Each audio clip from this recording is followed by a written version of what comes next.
What's going on, everybody? Welcome to No Timeouts, a football show coming at you from the Score Studio. My name is Jonah Birnbaum. That is Dan Wilkins. That is Tyler MacKillop. That is Justin Boone. You know them. You love them. Fellas, we're getting closer. We're getting closer. Preseason games are underway. Position battles are in full swing. Contract situations are being resolved or not resolved. Jerry Jones is saying things and then promptly walking it back. This is what August is all about, fellas. And we will dive into those major early preseason storylines, I promise. But first, as week one creeps closer, let's continue sort of doing a bit of an overview of the landscape of the league. So last week, we took a look at some teams in the middle class of the NFL who have, shall we say, a broad range of outcomes in 2024. For today, let's dive into some teams with bounce back or even breakout potential. Teams that did not have a good time in 2023, but could go off in 2024. Now, believe it or not, in 19 of the last 21 seasons, a team has gone from last place in their division to first place the following year. 19 of the last 21 seasons. So worst to first is almost an annual thing in the NFL for 2+ decades now. And with that in mind, let's look at some teams that were basement dwellers last year that could end up making noise, potentially winning their divisions this year. So the 8 teams that finished in last place in their division last year were the Arizona Cardinals, Carolina Panthers, Washington Commanders, Chicago Bears, New England Patriots, Cincinnati Bengals, LA Chargers, and Tennessee Titans. Wilkins, as the fresh meat on the show, we'll put you on the spot first. Which team that came in last place in their division last year will win their division this year? Well, the new guy's going to take the easy answer. It's got to be the Bengals, right? I love it. I mean, they were surprised basement dweller last year, and that's just going to happen when you lose your star quarterback in the best division in football, right? I am a little worried about the defense. They gave up a ton of yards last year. I think that's probably going to happen again this year, the way they're constructed. But Lou Anarumo's unit has developed kind of a thing for taking the ball away. They were 8th in turnovers in 2022. They were 12th in turnovers in 2023. And as we know, a couple extra possessions can help any offense, but especially one that scores like we know the Bengals can. And that's the main selling point here. The Bengals have Joe Burrow coming back. They somehow sidestepped a trade request from T. Higgins in the offseason that just went away, and it's all fine now, at least for this year. We figure the Jamar Chase contract situation will get resolved in the coming weeks, if not in the coming days. And so you have the top 3. In my mind, the best big 3 in the league is going to be ready to go from day one. But my thing this year is that I don't think they need to do it by themselves anymore. Boone, I know you had the Bengals ranked as your number 11 offensive line heading into this season. That may seem generous given the way that they finished last year and the way they've performed for the majority of the past few seasons, but honestly, I'm right there with you. It's going to require a bit of a bounce back from Orlando Brown on the left side, but I love the addition of Amarius Mims.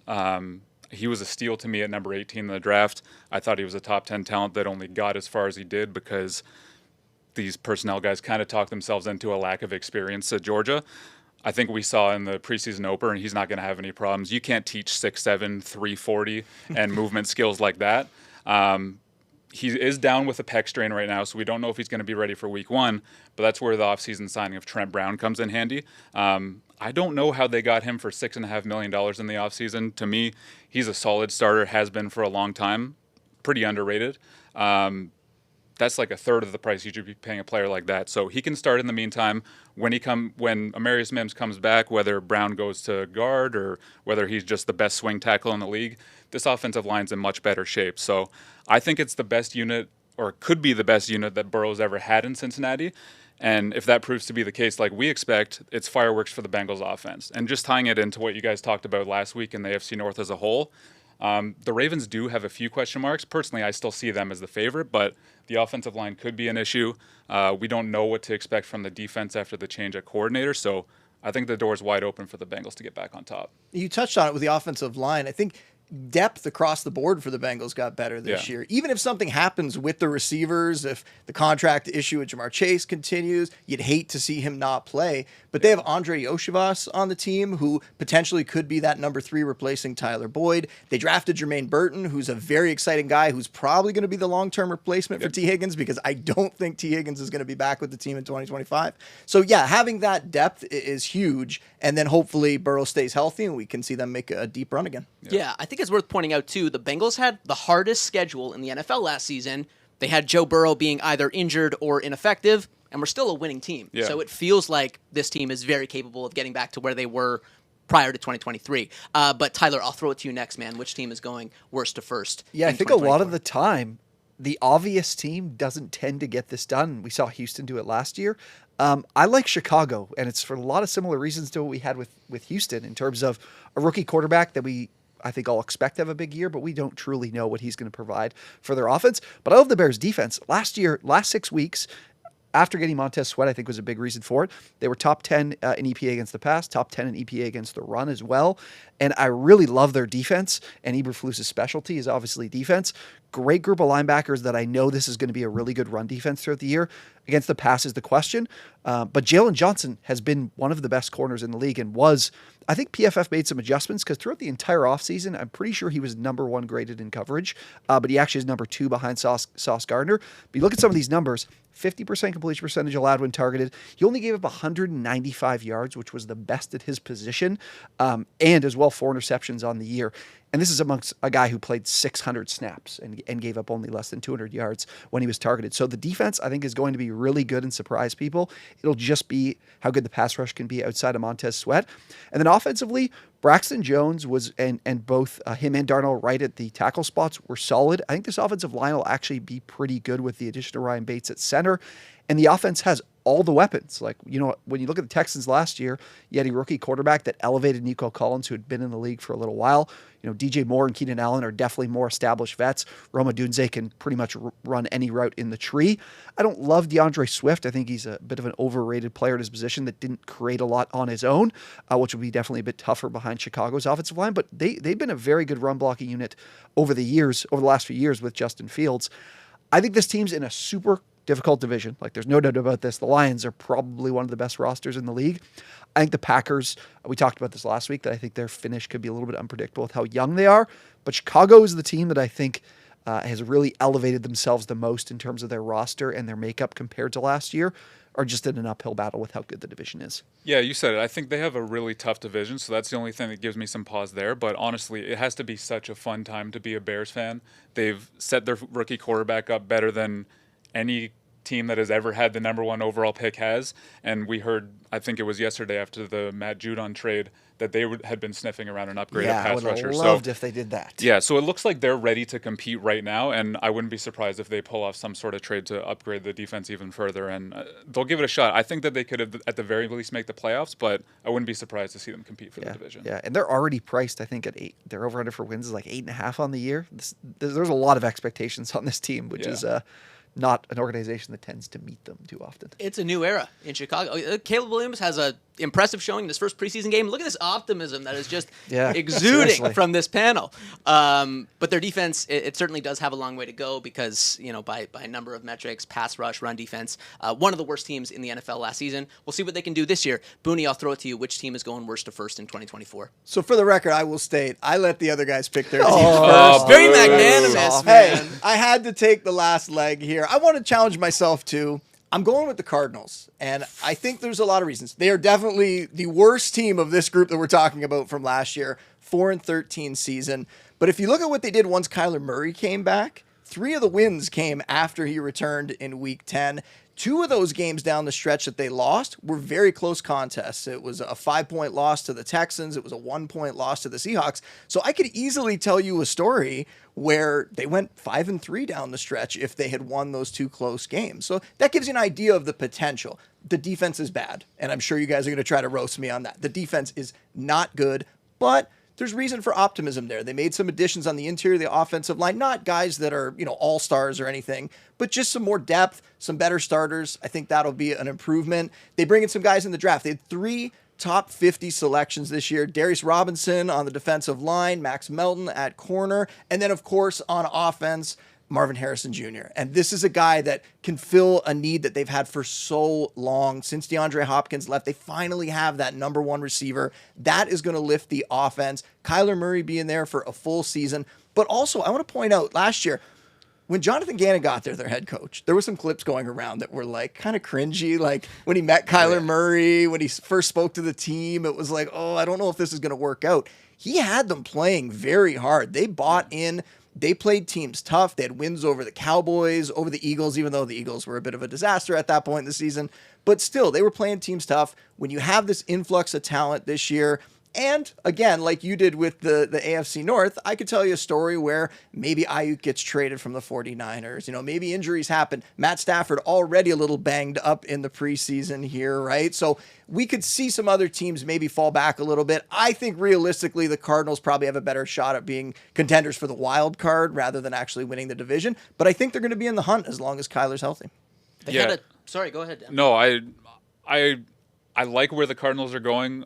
I agree with what you said. The division is probably just too hard.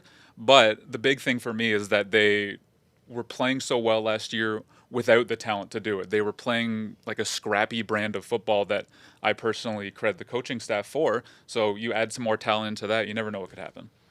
They had a top 10 offense in the 8 games where Kyler Murray was under center last year. They were 26th without him playing quarterback. So I think that tells you all you need to know about what a difference maker he is, and obviously Marvin Harrison Jr. But that division, not an easy one to win. You mentioned Brandon Ayuk. You mentioned the 49ers. I think on that note, it's time to bring in the first ever digital guest in the history of No Timeouts. We're going to say hello to our boy, Josh Tolentino, the Score's new lead NFL writer. Josh has covered the Dolphins. He's covered the Packers. Most recently, he covered the Eagles for the Philly Inquirer. Now, Josh does it all for the Score. Josh, what's going on, dude? Guys, a absolute pleasure to be here with you. A stunning backdrop there you guys got. I'll get something going on here over the next few weeks as we continue to build this show, which I'm really, really excited about. And most importantly, let's talk some ball. A lot going on for sure in the league as the regular season nears. Hell yeah, dude. It's great to have you. We were just talking the Cardinals and their maybe overly ambitious, pursuit of a division title this year. But, obviously the biggest obstacle to that is going to be the San Francisco 49ers. They're coming off a monster season, figure to be a force again this year. But as Boone alluded to, multiple questions surrounding the 49ers right now. First and foremost, the one regarding the future of wide receiver Brandon Ayuk. Josh, what's your read on that situation? Is this dude getting traded or what? Yeah, Kings of the West, as you kind of set them up here with the 49ers. And I really put it in 3 blocks. You've got the health issues with Christian McCaffrey. You've got the big domino of Brandon Ayuk. And I think I mentioned that as a domino because you've got Trent Williams waiting to get paid, one of the best tackles in the game, if not the best. But just rewinding back to Ayuk, just such an interesting timeline of this situation. And, there can be blame certainly on both sides. I spoke to a high-ranking executive just last night about the entire timeline of how this has played out. And he even said that he admits that it'd be a surprise if it happened at this point, just where we are in the calendar year. We've obviously seen the 49ers set up trade framework with a few teams, including the Steelers, the Browns, the Patriots, all mentioned. And based off what we know, obviously Brandon Ayuk is seeking above that $30 million figure. I mentioned blame going around on both sides, guys. That goes back to, there were wide receiver deals signed this offseason. You look at Devontae Smith, Jalen Waddle, who Ayuk arguably is better than both of those guys. And, but because they hadn't gotten it done yet, now the market goes higher. But to answer your question, I think Ayuk is still seeking that $30 million plus dollar range. There were reports out of New England that New England was willing to go that high, but then you look back at Ayuk. Is he willing to go to an unfamiliar place, or does he want to continue to thrive in this Kyle Shanahan offense? We've seen him really take off over the past couple seasons. Just last year, 124 passer rating when he's targeted. That's way up there. 150 plus catches, 2,300 plus yards, 15 touchdowns over these past 2 years. And just to bring it full circle, just this week, we've seen Brandon Ayuk back on the practice field, supporting his teammates, not necessarily participating, but an encouraging sign there. You see him dap up John Lynch at practice just a couple days ago. Behind the scenes, things might be trending in the right direction there for Brandon Ayuk. Maybe they are, maybe they're not. We'll see. We'll monitor that story. Christian McCaffrey is another guy, though. Are things turning for him in terms of, the health of his calf? He's obviously not going to play this preseason. How concerned should the 49ers be, Josh, about the health of their running back?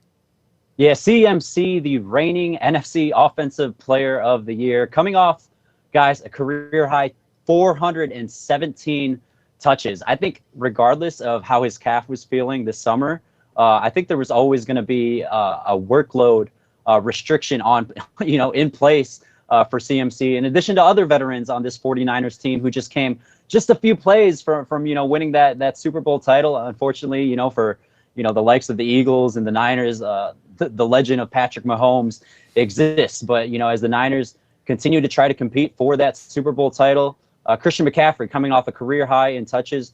I think regardless, again, of how his calf was feeling, him and other veterans, they were going to be on a workload restriction this summer as they gear up for another shot at this thing. And I think the most telling thing from Christian McCaffrey this week was that just the other day he said, if we had a game, I'd be playing.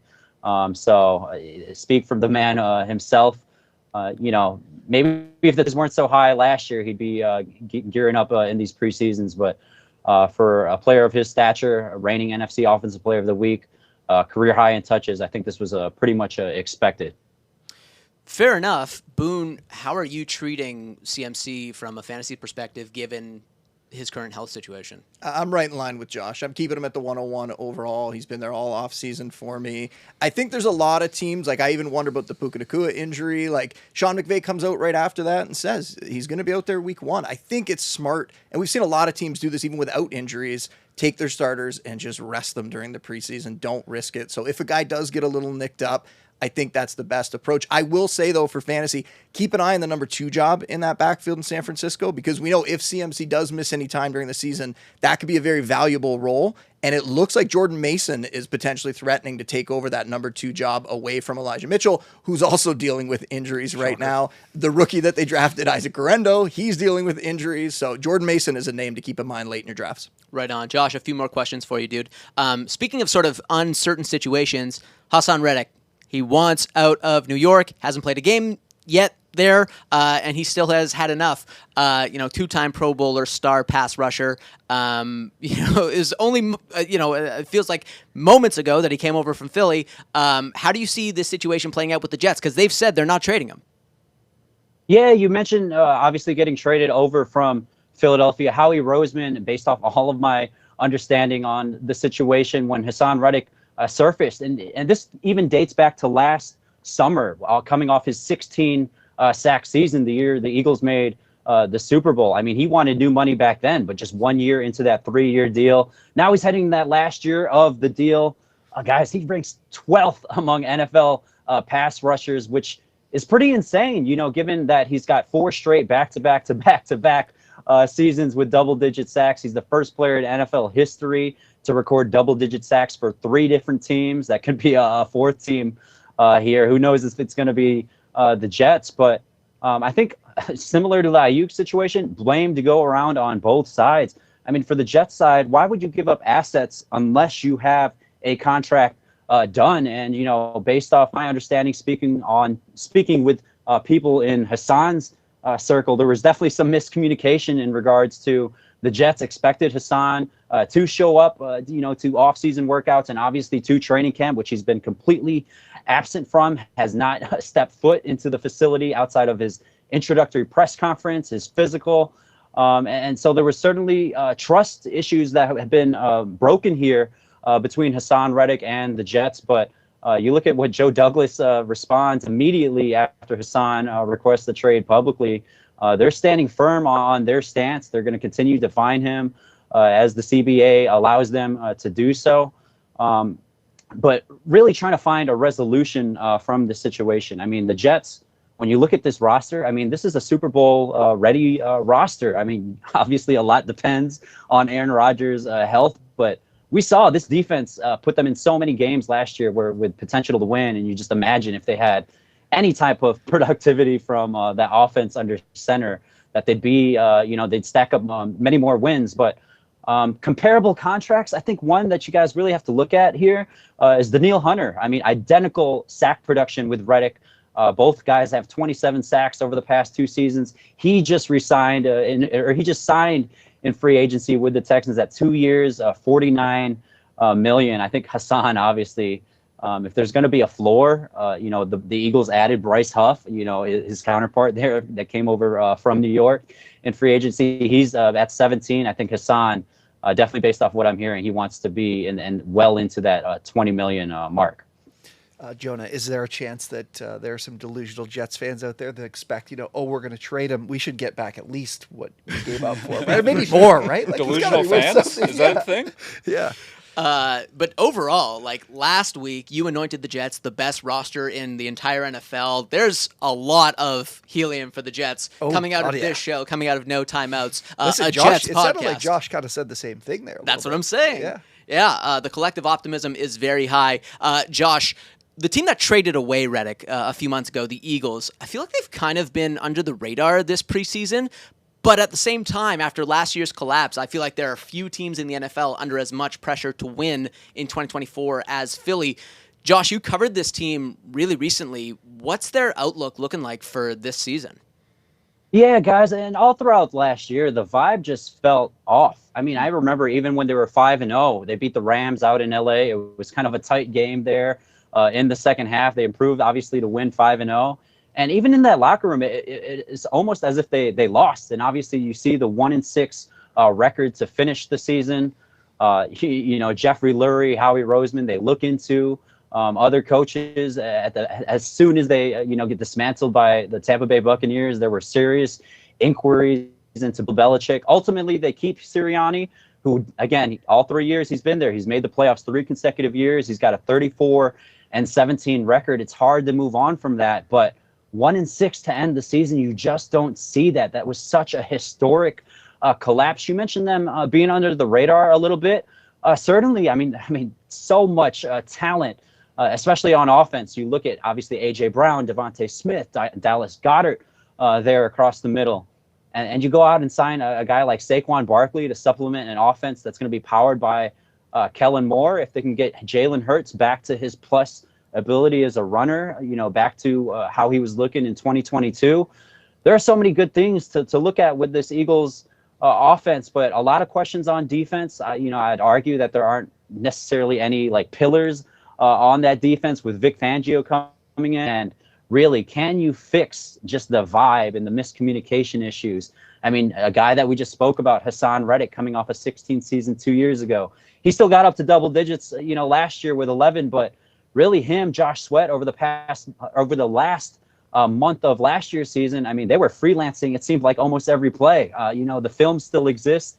Maybe that's part of the reason why the Jets aren't inclined, to give him the money that he wants. But just circling back to the Eagles, they've got the talent. They've got certainly the offensive talent. Can they put it all together to get over these issues that certainly plagued them over the last 2 months of last season? A quick thing, I did read, and maybe Josh, you can tell me, I did read that Roseman had a pretty sizable hand in what they did with their coordinators, obviously with a ton of pedigree too.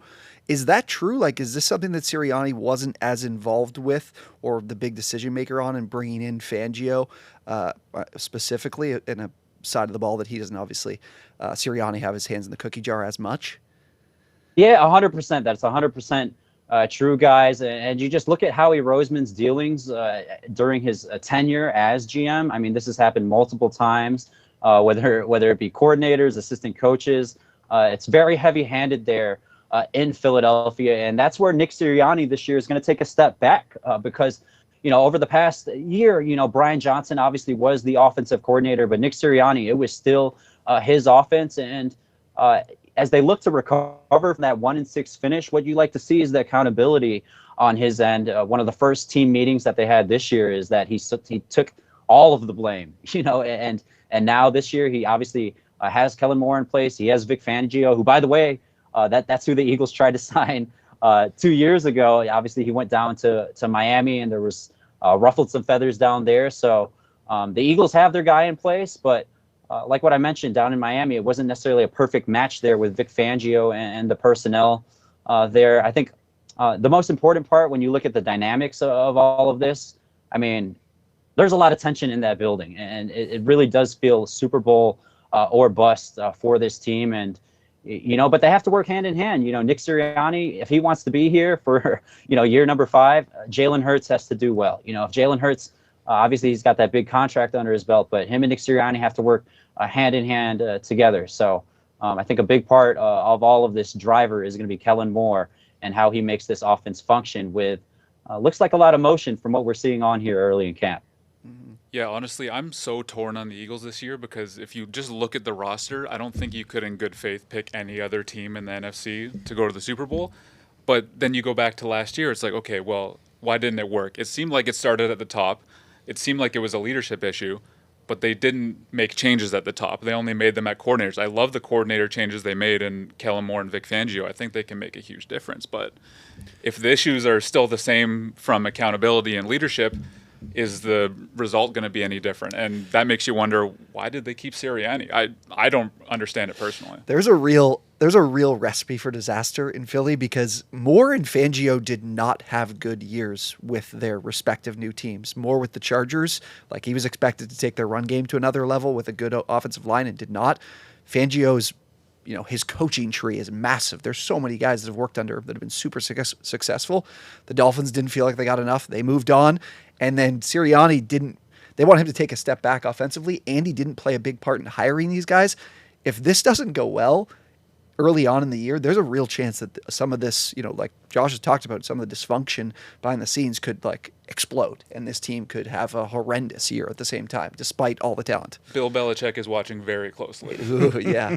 No, And they're by the way, Sorry, go ahead, they're up in New England right now for these joint practices. They got a preseason. There's their second preseason game of the year, and really just the final bit on the Eagles. I spoke to a veteran player on the Eagles just yesterday, and he compared last summer to this summer. He just kept mentioning the vibe and the expectations, and that this really does feel like no jokes, no banter, because they're here to fix these issues. Because if a lot of things go wrong, there's going to be changes everywhere, as you guys mentioned. And all of you guys have seen this. You look at the roster; it's hard to pick a better one. Obviously the Niners, who we spoke at the top, but really with this roster, you don't see it constructed like this often. Look how good the offensive line play is. They're losing Jason Kelce, but they still got the pillars there with Lane Johnson, Jordan Mailata, Landon Dickerson, an all-pro player, and then just the weapons. You think about what Kellen Moore can do across the middle, because they're going to win outside with AJ and Devontae. And then you add in Hurts and Saquon. The possibilities are endless, but can they truly get over the dysfunction that led them to that disastrous 1-6 finish last season? We'll find out here very soon down in Brazil. We'll find out. Josh, thanks so much for your insight, dude. Great to have you. We'll let you go for now, but looking forward to chatting again soon. Guys, always a pleasure. Can't wait to continue getting this thing going throughout the season. Great job, Josh. Thanks, buddy.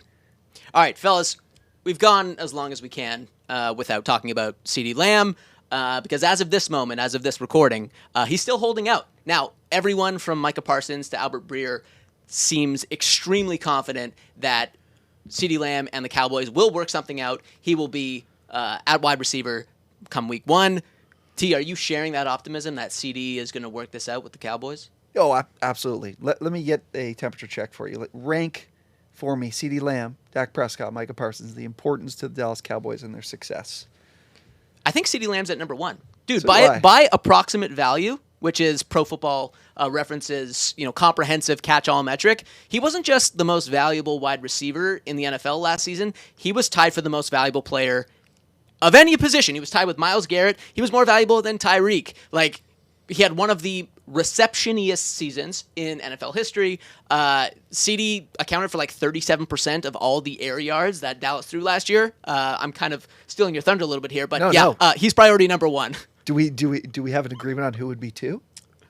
In all fairness to everything you said, and I agree with all of it, I don't have an agreement on number 1. It's always when you have a quarterback that's as good as Dak, and I know for some reason that's controversial now.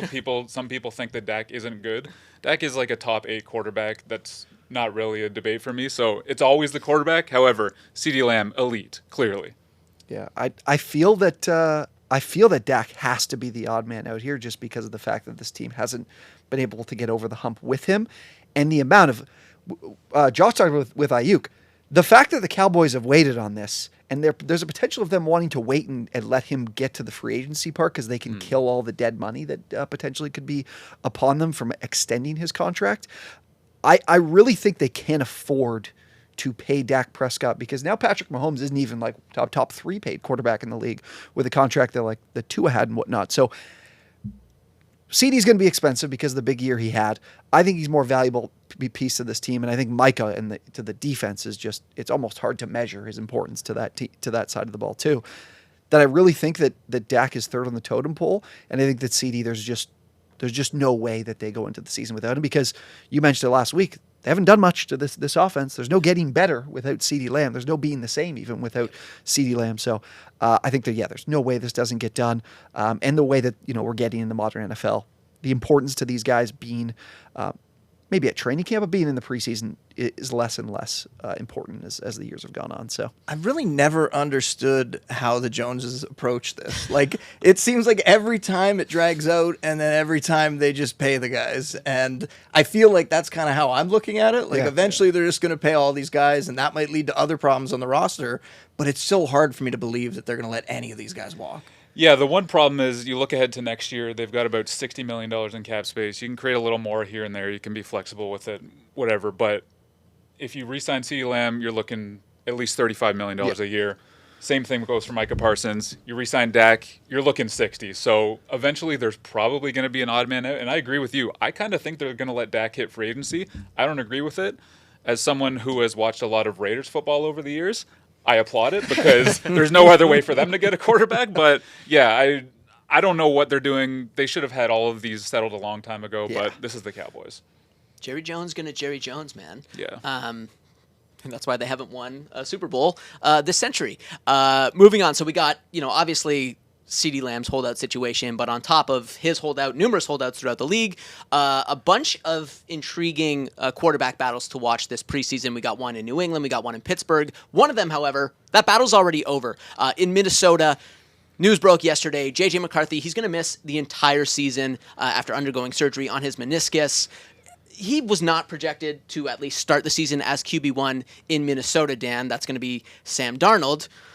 But what does this mean for a Vikings team that was obviously pretty bullish about, the first round quarterback that they just drafted? I mean, look, it's a huge hit to the vibes for sure. Yeah. Honestly, this is unprecedented. He's going to be the first round quarterback since the merger to miss his entire rookie season due to injury. Overall, it just sucks. In terms of storylines, I was really looking forward to watching all these rookie quarterbacks heading into this season. This was one of the big ones for me. McCarthy, it's funny because this quarterback class, it was such a crazy pre-draft process where 6 end up going in the top 12, first time ever, probably the last time ever, and McCarthy was the most polarizing of the bunch, I think it's fair to say. Even me, when I was watching him, at first I didn't really get the first round hype. I was like, what am I watching here? He rarely has the game on his shoulders.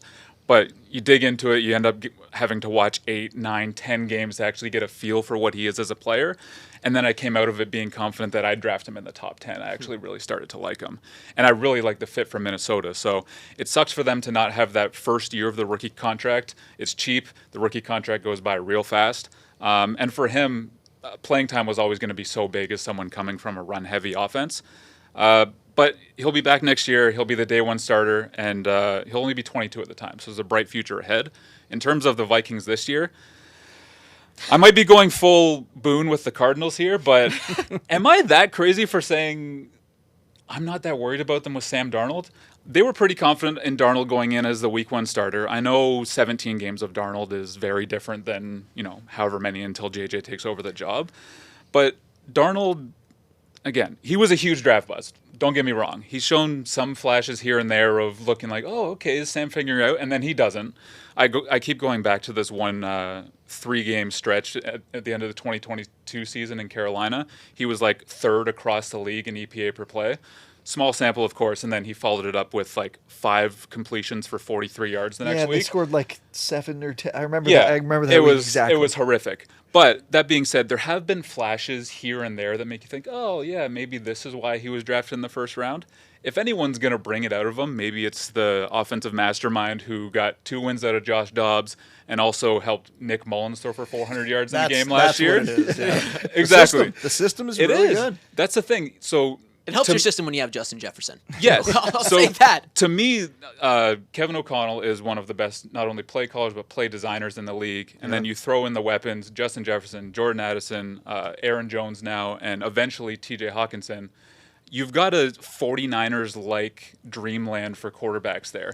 So I kind of think they can be competitive with Sam Darnold, and we could be at the end of the season talking about Darnold as that latest veteran quarterback who's going to be in the market for a multi-year deal. To be clear, I would not want to be the team that gives it to him, but we've seen it before. Well, folks, this will be Wilkins' last appearance on the show after making that point. No, I agree with you. I think the system is fantastic, and it's going to give them a chance. The bigger thing that concerns me is this isn't going to be the same offense at the start of the year, right? You're not going to have Hawkinson out there, who was a huge part of things. He's coming back from an ACL tear. When is he going to be fully healthy? Even if he comes back, when is he going to be himself? Jordan Addison got banged up this week. Is he going to be okay at the start of the season? Even if he is, there's some off-field issues and a potential suspension there that's kind of looming for him at some point. So there's some other concerns in this offense. Of course, the guy we're not concerned about is Justin Jefferson, who really, no matter what the quarterback has been, he has just killed it, right? He has been crushing it, and he'll continue to put up good numbers. So fantasy-wise, I'm not concerned about him. But overall, I do worry that offense, they're going to rely on the system quite a bit this season, and I don't have the same kind of confidence in Darnold that you do. There's a dozen quarterbacks this century to start as many games as Sam Darnold and post a QB rating as low or lower. You know who's on that list? Guys like Chad Henne, Vince Young, David Carr. He's not exactly in the best company.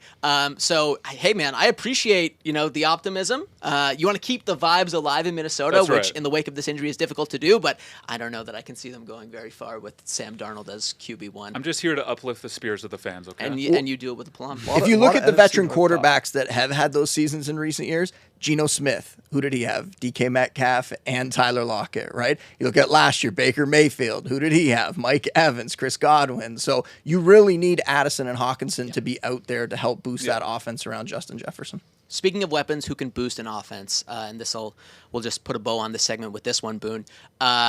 Few rookies are generating as much hype right now as Malik Nabers with the New York Giants. He's obviously dealing with a little bit of an ankle injury. He doesn't seem too fussed about it. But, wow, the reports coming out of Giants camp are extremely bullish.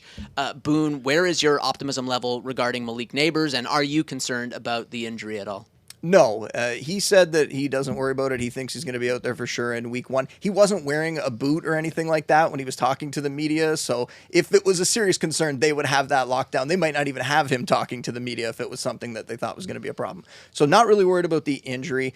And you nailed it. He is a guy that is going to be the Giants' offense this year. They're going to give him as much volume as he can handle. They have some other pieces, Wan'Dale Robinson, Jalen Hyatt, guys that they hope can give them a little more than what they gave last year. But really, Nabers is going to come in as the superstar talent, as that number one receiver that they've been lacking. And Daniel Jones, a little worried about him, that offensive line, a little worried about that offensive line. But regardless, Nabers is going to get so much volume. Fantasy-wise, I have him in my top 20 already. I have him as my wide receiver 19. He's going, if you look at ADPs from like really competitive leagues, like best ball leagues that have been going on all offseason, high-stake leagues, he's been going at the end of the second, kind of into the third. I know in some more casual leagues, the ADP right now for him is more like 4th round, sometimes even into the 5th. You're not going to get him there by the time your draft comes around in another week or two. If we see, that continue, all the hype around him. But this injury could kind of quell that a little bit. So that's one thing that for fantasy could maybe keep him in that zone where Marvin Harrison's going to be out there doing his thing. His ADP is going to continue to rise. And I think when all's said and done, Nabers probably belongs a little bit closer to Harrison. Even in my rankings, I have Harrison sort of as a fringe wide receiver 1. Nabers probably is going to finish the season a little closer to that based on being this elite prospect and the projected volume. This is throwing something at you. Have you felt in this year, I'm putting Nabers and Harrison into this, but also the quarterbacks, like I feel like I've never heard as much buzz about a lot of these rookies, like Jaden Daniels, Caleb Williams included, compared to previous. Like I feel like we were a little bit quieter about, we were obviously quiet about Bryce Young for probably good reason in year 1, but even CJ Stroud, there wasn't a lot of like super, super high expectations. These 4 guys seem to be getting significant buzz. Like anyone you talk to around the team has nothing but like this is one of the best players we've had at the position in forever. Has there been a year in fantasy that you felt as much buzz about players, rookies, compared to previous years? Like, is there a year that maybe comes close to that? Nothing comes to mind. I mean, these are elite prospects, and Wilkins, our resident NFL draft expert, can probably talk to him more, but these are guys that are legit elite prospects, and that's why I think the fantasy community has kind of rallied around them, but also the situations. I mean, we brought it up before when you talked about the Bears. Caleb Williams coming into a situation where it just has all the receiving talent around him, great skill position weapons. So you figure when you bring a guy in like that who has a little bit of, Mahomesian traits in his game, we even saw it last week in the preseason, escaping the pocket, making a great throw on the run. It's all kind of coming together for these guys, on top of the fact that when we discuss somebody like Nabers, he's in New York. Huge media market. That's probably why. I saw a lot of people saying, well, Nabers is getting all this hype. How come Marvin Harrison Jr. isn't getting quite as much? Well, it's a big difference between Arizona and New York, and we see that a lot. Just before we stepped in here, I was on Twitter reading some different reports from practice, and it was Jane Daniels' red zone work, five touchdowns, like moving the ball effortlessly in the red zone, coupled to Terry McLaurin. And I've just haven't heard anything negative, which a lot of times I'm not finding too much negative, but man, all these guys, Nabers included, of just torching Lions DBs before that fight they had last week, and the fact that he had 15 or so targets in the work that they had, and they couldn't move the ball if they weren't getting it to him. That was the same way they talked about Darren Waller last year with the Giants is the way they're talking about Nabers. So yeah, I mean, this was just such a fun draft class to watch, especially at the skill positions and at quarterback. For me, it's kind of an ongoing trend of receivers being able to come in the league and make an impact right away. So I think naturally you're going to get more fantasy attention, especially when you have prospects of the caliber of Marvin Harrison Jr., Malik Nabers, and Rome Odunze. So I'm excited about all three of them. And I think to Nabers especially, if you think the Giants are going to be bad again, they're going to be playing from behind a lot, so that's lots of targets, lots of yards, and hopefully lots of touchdowns. And they don't have Saquon Barkley to run the ball, and Daniel Jones' legs are probably not going to be anywhere near what they were the last couple of years too. So, yeah, and just in terms of pedigree, do you know how good you have to be to out-receive Jamar Chase and Justin Jefferson at LSU? You can't overstate how electrifying Malik Nabers is. I mean, he's far and away the most talented wideout Daniel Jones has ever had, right? No disrespect to Golden Tate and Darius Slayton. He's never had a weapon like this. And, maybe that's part of what informed co-owner John Mara's comments about, I'm still happy that I gave Daniel Jones that contract because now he has a legitimate difference maker to play with in terms of what he's got, to throw to. But Boone, you have very effectively whet the appetite of all of us for more fantasy content. So before we get out of here, I'm going to throw it over to you, my man, Justin Boone, the Score's lead fantasy analyst, for a little bit of that delicious fantasy content, because we're right in the middle of draft season. All right, let's get to it. Get your notebooks out, gentlemen. All right, so how should you be approaching running backs this year? And this position is a little bit more interesting than quarterbacks because quarterbacks, it's just a one-off position, right? There's only so many ways you can look at it. Running back, there's a lot of ways that you could go. And you've heard some of the names, I'm sure, the zero RB approach. It wasn't that long ago people were taking a ton of running backs at the top of their drafts. That doesn't happen as much anymore. And it's for a variety of reasons. Running backs tend to get hurt. Receivers have a lot of value if you can get those elite guys. But one of the strategies that I really like and that I've been employing mostly for the last few years, and I will say I'm not going in with a set plan. I'm willing to use all these, but the one that I tend to use the most, you can call it hero RB, you can call it anchor RB, but it's getting one running back in the early rounds. You get your RB1, you get that guy solidified in your lineup, then you address all the other positions in your lineup that aren't running back. You go get a couple elite receivers. You go get yourself a quality quarterback and an elite tight end. And then you come back around to running back in the 6th, 7th, 8th round. And if you want to know some of the names that we're talking about here, in the first couple rounds, I'm looking at Christian McCaffrey, of course, Bijan Robinson, Breece Hall, Jonathan Taylor, Saquon Barkley, Kyron Williams, Devon Achane. We're going to talk about some of these guys in a second. Those are the players in the first couple rounds that I want to take, that I'm confident either that they're going to get a ton of volume or that they just have that massive fantasy ceiling because they're such explosive and dynamic players. Then there's another pocket, and this is going to depend on what kind of drafts you're in. Best ball is going to be different than your home leagues. If you're more casual fantasy players, maybe we'll see some of these guys fall in ADP or potentially rise even. But there's another pocket sort of at the end of the 3rd into the 4th round where I'm a little bit intrigued. That's Isaiah Pacheco, Josh Jacobs, and a guy who's been moving up in my rankings, Kenneth Walker on the Seahawks. And I know Josh Jacobs, I'm sure Wilkins wants to chime in here. He's our resident Raiders fan. He loves Josh Jacobs from his days with Vegas. And Jacobs is somebody that legitimately is of value now that he's gone over to the Packers. That is a great young offense. Going to be a lot of scoring opportunity. And we have Marshawn Lloyd a little bit banged up right now. That means Jacobs could start the season really hot. Then we look at a few rounds later when I talked about the 6th, 7th, 8th round. There are so many of these veteran backs that have maybe a red flag here or there. Guys like James Conner, people are worried about the durability issues. He gets pushed down. Ramondre Stevenson, he's on that Patriots offense. I know a lot of people don't think they're good, but they can't get any worse than they've been the last few years. He's going to have a chance at a pretty good fantasy season. We also look at guys like Javonte Williams, who's kind of on the rise. He's coming back from an injury that he had a couple years ago. Now he's getting back to form, and because of that injury, he was pushed so far down in ADP. He's a great value. And then a rookie in Jonathan Brooks. Jonathan Brooks is a 3-down back. He is somebody who's going to be fantastic for fantasy. You're just going to have to wait. It's delayed gratification. You're going to have to wait until the second month or maybe even the second half of the season before you get him out there and producing for your lineup. But I'm sure that you're going to be happy that he's on your team when we get to that point in the season. Now, after that, you look at some of the ambiguous backfields. You get to the 8th, 9th, 10th round. Guys like Tajay Spears, Tony Pollard on the Titans. We talked about them on last week's show.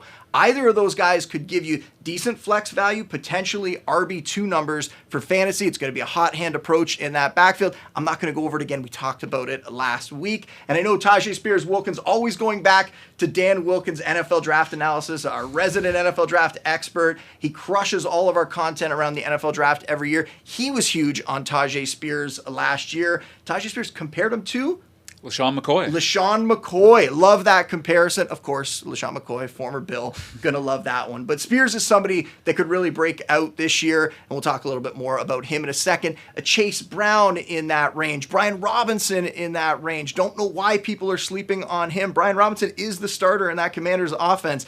Austin Eckler, big name. He is going to be the second back on that team. So there are a lot of backs in that range that you could target as your potential RB2 or as a guy that you could put in your flex, and then maybe they will emerge as an RB2 for you later in the season. And then when we get to the late rounds, that's when I want to just focus on running backs, because we know, guys, how many times has it happened for you that you have these backup running backs on your roster, or you pick up a guy in the waiver wire, and all of a sudden an injury happens halfway through the season, and that guy becomes the starter, and he helps you get to the fantasy playoffs and maybe even a fantasy championship. And when we look at that range, you want to talk about the guys that we know for sure are the backup, the Zach Charbonnets, the Trey Bensons of the world. Like, there's so many guys, Ty Chandler. Those are the guys that you want to target when we get to those later rounds. And depending how deep your draft is, you want to continue to go after running backs all the way through. And that's why we're watching these number 2 running back battles during the preseason, because you can find a lot of value. Earlier in the show, I brought up the Jordan Mason thing, right? He's somebody that goes at the very end of fantasy drafts right now, but he could turn out to be the number 2 back in that Kyle Shanahan rushing attack, where CMC is going into the season potentially a little bit banged up. Not too worried about it right now.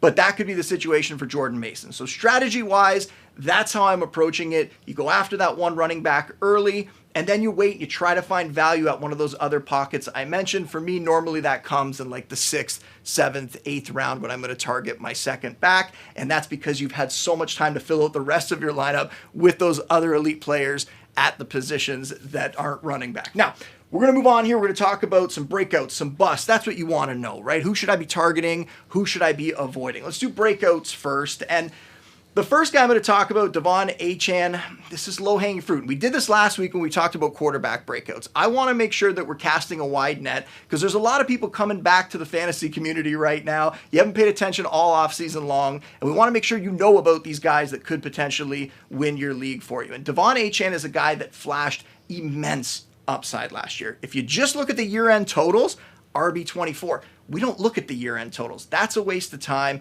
Doesn't account for injuries, doesn't account for games where a guy might be limited or something like that. So we look at the per-game averages. And if you look at what Achane did last year, the RB4 overall in fantasy points per game, he is in a perfect system for him. I mean, Mike McDaniel's rushing attack. You have the speedy running back. As long as he can stay healthy, Raheem Mostert now 32 years old. What's going to happen with him? We don't wish injury on anyone, but Mostert has been shockingly healthy the last couple of years. Is he going to continue it at this phase of his career? And Mostert also scored 18 rushing touchdowns last year. Achane had 8 rushing touchdowns, so it wasn't like he didn't do anything, but maybe we see those numbers switch a little bit. The team has talked about Achane getting more work, so very excited about him, but you do have to pay up to get him in your drafts this year. If we go a little bit deeper, that's when we end up in that range talking about guys that could break out in those ambiguous backfields like Tyjae Spears and Chase Brown. And for Tyjae Spears, I mean, the guy last season came into the league as a rookie and carved out a legitimate role next to Derrick Henry, who was just that stalwart on the Titans offense. He's not there anymore. They bring in Tony Pollard, but if we saw Spears last year have 838 yards from scrimmage and 52 receptions and 3 touchdowns, and that's playing with Derrick Henry, what could he potentially do alongside Tony Pollard? Could he even take that job over at some point during the season? I think that's certainly possible, and there's very little risk involved where you're taking him in drafts in the 8th round. Now, you go to the other side of things, some of the busts, and I don't want to pick on the older guys at all here, but Aaron Jones, 29 years old right now. He's going to be 30 in December, and I know that because him and I share a birthday. We're not the same age, of course, Jonah, but we share a birthday on December 2nd. Shout out December 2nd, best birthday out there. But he's going to a new team, and when you see some of these older backs go to new teams, that can be a little bit concerning sometimes. Maybe their previous team saw something, a little bit of decline perhaps, and that's why they let that player go. And when you think about Aaron Jones, it might not even be his fault. Sounds like the guy's a great teammate, a great person, and he's been a great player and a great fantasy asset for a long time, but he's dealt with a lot of injuries in the last few years, right? And you could look it up. I mean, it's basically like 2 injuries every single season. It's that knee, it's been a hamstring, and he's missed some time. Now he's going to Minnesota. He's a little bit older. Is he going to be able to keep it going? And we said there's some concerns with that Vikings offense. In my mind, looking at Sam Darnold, are they going to be one of the better attacks in the league this year? I don't think so. So Aaron Jones is someone that I'm worried about because of the age. I'm not really drafting him. The other bust I think this year could be Derrick Henry. And this one always scares me because Derrick Henry's a player that we've been wondering when that age cliff was going to hit for a long time,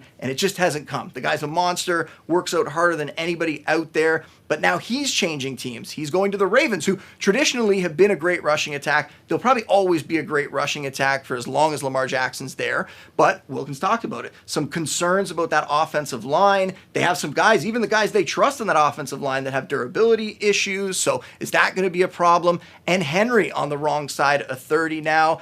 At the same time, he is probably the guy that scares me the most not to draft him. Avoiding Derrick Henry could turn out to be just a terrible move, and the Ravens could crush it this year, and Henry could have a fantastic season. But a guy that, because of where he's going, I don't really want to pay up for that older back. And that's sort of a move that I generally go about in fantasy drafts, not wanting to take those older guys that you have to pay up for in the top rounds. Not a big fan of doing that. Now, if we move along to sleeper, you're not going to be surprised about the guy I'm going to mention here. That's Ty Chandler, and that goes to the Aaron Jones situation, right? If Jones is older, if Jones misses time like he has in the last couple seasons, who's going to step in there? Ty Chandler is that guy. And they were talking up Ty Chandler like he could be the number 1 back for the Vikings before they brought Aaron Jones in. And we know what happened with the Packers. It was kind of a last-minute thing where they decided to let Jones go, and then he signs in Minnesota. But Ty Chandler looks like he is going to be in some sort of committee and some sort of split in that backfield. Ty Chandler, a very good running back, not an elite player, but a guy that can get it done with volume. We saw last year, he had 5 games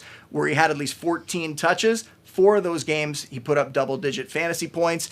I think he's a guy that can give you flex value, and if Aaron Jones misses time, potentially up into that RB2 range for you. But we talk about all these different things. What you really want to know, Boone, tell me who is going to help me win my league this year. There are 2 guys that I'm mainly focused on for this. The first, Jonathan Taylor. And this ties into what we talked about last week. We went over Anthony Richardson as a potential breakout at quarterback, going and talking about the Shane Steichen system, that up-tempo offense they have, going to be a ton of opportunity, but there's so much more. The fact that Richardson's going to be healthy this year, the fact that their offensive line has gotten good again. They're returning all 5 starters, one of the best offensive lines in the league, and Jonathan Taylor is a player that we might forget how good he was a couple years ago. I mean, this is a guy that finished as the RB2 overall in fantasy points per game a couple seasons ago. Last year, there were some contract issues, some injury stuff early in the season. He missed some games, and then they kind of eased him in for a couple outings. But once he got back over the last 12 contests last year, he was the RB3 in fantasy points per game. That tells you the upside that he can offer. He certainly could get back up into the conversation with the top 3 running backs this year. People are looking at it going, it's CMC, it's Breece Hall, it's Bijan Robinson. Don't be surprised if Jonathan Taylor is right up there as well. And the other guy that I try to get in almost every draft that I'm in, and I've been doing this for a couple of years, guys, James Conner with the Cardinals, tying a whole bow on the show here, going back to talking about the Cardinals at the very beginning. James Conner, when he has been healthy, and I understand there are durability concerns, there's concerns with his age too. He's 29 years old. The last couple seasons, he's missed 4 games each year. But when he's been out there, when he's been healthy, if you just isolate the games where he's healthy, where he plays the majority of the snaps, he has put up RB1 stats every single season over the last 3 years since he arrived in Arizona. And this is a guy that you can get sometimes into the 6th round. You have to be targeting James Conner. If you are worried about the durability concerns, go out and get his backup, Trey Benson, who is falling a little bit in drafts right now. You can get him in like the 11th round. So I think those 2 players are going to be on a lot of fantasy league winning teams this year, guys. I hope that you're going to draft them. I hope everybody at home has been taking notes on all this stuff as well. And I hope you guys aren't going to text me like a million times during your drafts and like a million times during the season about all your teams. I texted you like 12 times during that segment alone. Just because I wanted to jot down the follow-ups, man, and like you're spitting it off, you're spitting facts, and I want to just be as prepared as possible coming into my draft, because I have to redeem myself after coming in last place with only 1 victory last season. But that's me. I don't know. And by the way, I went with 2 anchor running backs last year: Austin Eckler, Josh Jacobs. I think you understand why I came in last place. Yeah, we'll try to do better this year, Jonah. Maybe I'll have to sit next to you while you're doing your draft. That would be great. Booney, thanks for that. That was awesome. And thank you guys so much for tuning in to this episode of No Timeouts. Once again, I'm Jonah Bierenbaum. That's Dan Wilkins. That's Tyler MacKillop. That's Justin Boone. We'll see you next time.